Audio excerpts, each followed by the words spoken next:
Hi guys, I'm live. I'm trying to get a good phone angle. Like I said, my tripod broke, so I don't have a very good camera position holder.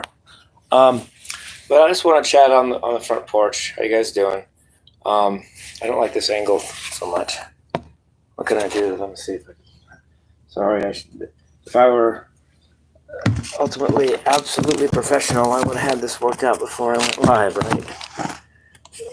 Sorry about that. No, not part of the. Oh, that was it. Okay. How you guys doing? I just want to just BS a little bit on the front porch. Nothing that great, but I just want to talk about my current thoughts on religion. I've spoken about this recently. Um, I'm gonna just talk about religion and how I feel about it. First of all, I don't need a threat of punishment or belief in an afterlife, even though I think I do have an afterlife, or belief in God to do good.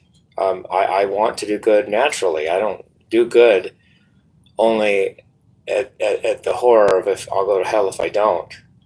I don't even do good at the thought that I'm only doing good if God's watching me and exists. I just like to do good because I have it in my heart to do good, and I also think it helps myself and others if I do good. So why not do good?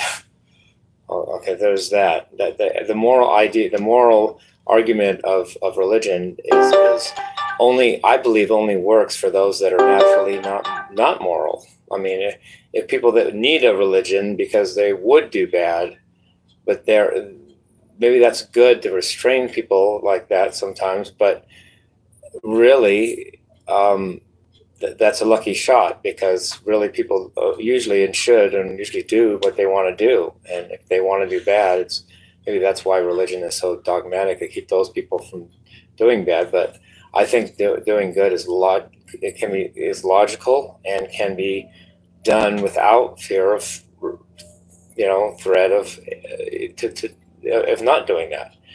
And then the second thing I want to talk about is the existence theory. In other words, theory of the existence of God, and then next, the theory of the existence of Jesus.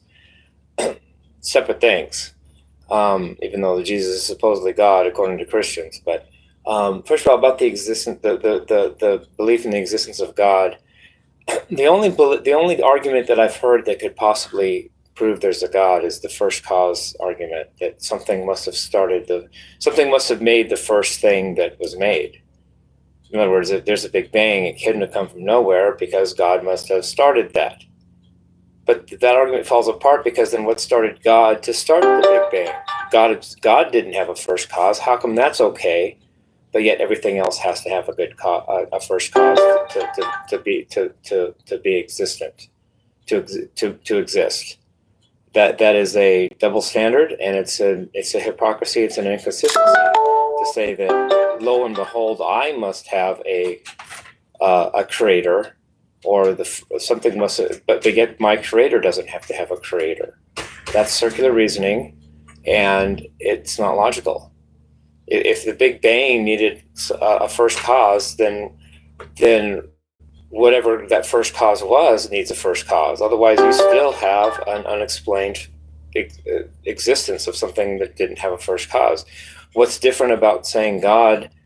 What's different about saying that God could not have had a cause than it is to say that the universe or could have not had a cause, or myself could have not had a cause. I don't see why God gets a loophole on that, or God gets a freebie, or God gets a pass on proving where he came from. If you can't prove where God came from, and then that's a very shaky argument to use that thing to try to prove where we came from. It doesn't even hold up under logic. Circular reasoning isn't logical. It's circular reasoning for a reason. That circular reasoning is by definition not logical. Therefore, the belief in God, at least via argument, is not logical because the argument's not logical. So there's that. And then the belief in Jesus. First of all, there's the belief that Jesus, if Jesus existed, he is God or not. Well, I'm not going to really deal with that right now, I don't think. I just want to deal with the existence of Jesus in the first place. Did Jesus exist at all? Not was he God or not, which implies he existed. But I'm not dealing. I want to discuss his existence itself. Jesus, Jesus, anybody could exist. Writing a book about a person doesn't mean that person didn't exist. The Bible is not defined as fiction just because it happens to include a Son of God.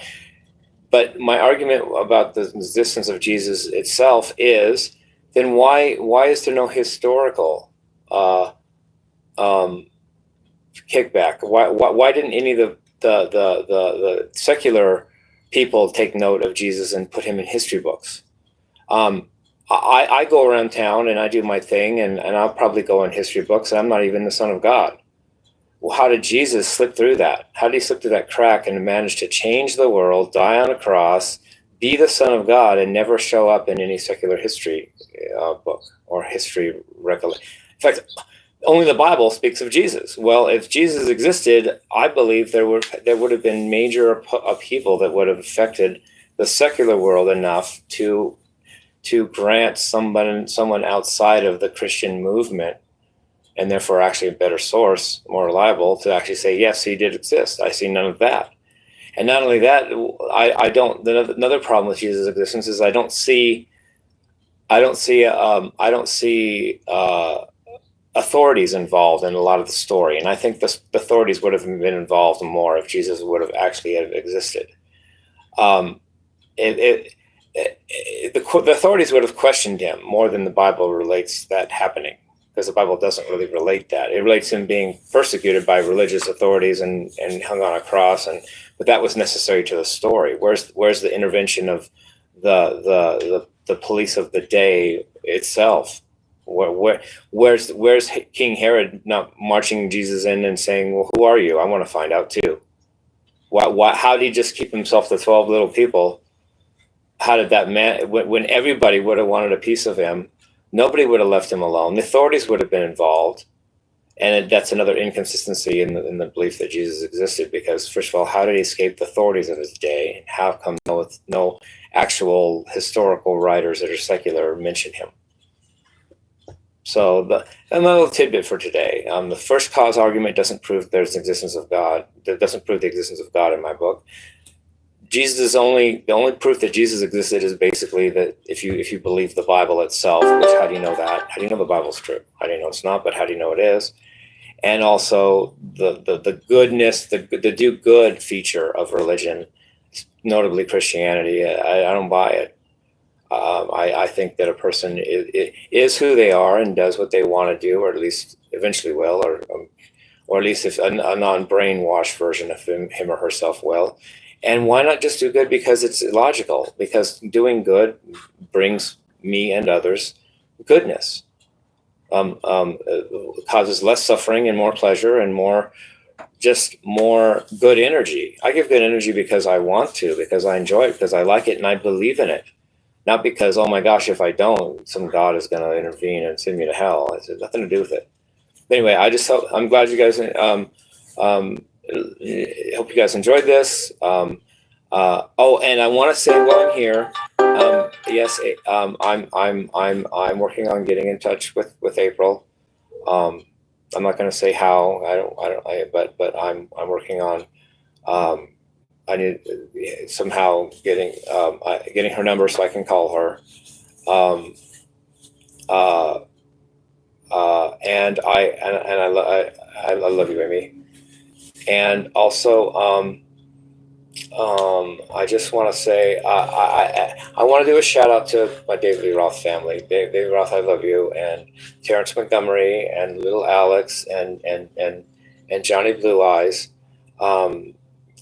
Thank you for being in my corner and supporting me, and I'm looking forward to going on tour with you guys. And in fact, Amy, I might want to invite you, Amy. on tour with me with David Roth if you want to. It's my informal invitation, Amy. If you'd like to join, you could be my +1. I would really like that. If you're able and if it's okay. And I hope you guys liked my bump and grind version from Needham and Smile today. I'm such a David Roth fan. I love that song. I love that album, and I just enjoyed doing the song. I did it on the first take, which I somehow can't always do with lots of stuff I try to do. And I just really enjoyed doing it. And I really just love Steve Vai's guitar playing. I love David Lee Roth's attitude and the way he presented himself and the way you live, Dave. It's the rock and roll attitude. It's the rock and roll life, and I'm cut from the same cloth. And I'm sorry that I haven't done more than one song at a time, and I'm sorry that it took me this long to do Bump and Grind. And yes, I do. I'm going to work on Going Crazy and also Elephant Gun coming up. It's just hard for me to focus on 3 songs at once. Maybe if I do them all one at a time, and then really I know them individually and can play them, then I'll work on doing the whole album. But it doesn't feel right to do 2 or 3. Plus, it doesn't give me a chance to see what you guys think of any one in particular. So let me know by your comments and/or watching it if you liked my Bump and Grind take. I want to give some history on how I felt about the Needham and Smile album. I haven't said this before. Van Halen's last album with David was 1984, and it was put out in 1983. They did 6 albums with David Lee Roth, and then Van Halen breaks up, and then Van Halen gets Sammy Hagar and has the #1 album in 1986 called 5150, which that album never really impressed me. And then David Lee Roth, for his turn, got Steve Vai on guitar, Billy Sheehan on drums, Billy Sheehan on bass, Greg Bissonette on drums, and just knocked it out of the park. Totally ruled on Van Hagar in my book. I mean, it was hard for me to watch live without a net almost, because the elephant in the room was the glaring absence of David Lee Roth. I couldn't really do it, but yet David Lee Roth's Needham and Smile, which was not the #1 album, it is actually one of my favorite albums of all time. I love that album. It's like, I know I love Eddie and all that, but the Needham and Smile was the direction I went when Van Halen broke up. I didn't go the Van Hagar route. I went to David Lee